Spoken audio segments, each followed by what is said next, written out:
Magpapakalat ang Philippine National Police ng market watchdogs para bantayan ang presyo ng mga pangunahing bilihin. Narito balita ni Almar Forzuelo. Mas pinaigting pa ng Philippine National Police o PNP ang pagbabantay sa mga palengke at grocery store. Mismo si PNP Chief Police General Jose Melencio Nartates Jr. ang mangunguna sa pagbabantay kontra overpricing kung papaano magpapakalat ang pambansang pulisya ng mga tinawag nilang market watchers. Trabaho nilang tiyakin na walang vendor o retailer ang mananamantala sa fuel price increase na nakakaapekto sa presyuhan ng mga pangunahing bilihin. Binigyan din ni Nartates na hindi dapat samantalhin ang gulo sa ibang bansa para sa pansariling interes. Nauna nang nagpaalala si Pangulong Ferdinand Marcos Jr. tungkol sa pag-hoard ng mga produkto. Sinabi ng Pangulo na hindi kailangang mag-imbak ng labis na supply. Dapat din umanong sundin ng mga negosyante ang presyong itinakda ng DTI.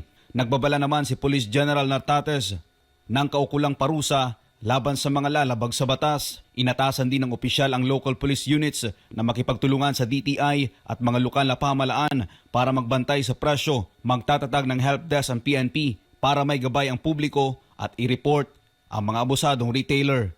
Para sa Diyosa sa Pilipinas, kung Mahal Almar Forzuelo, SMNI News.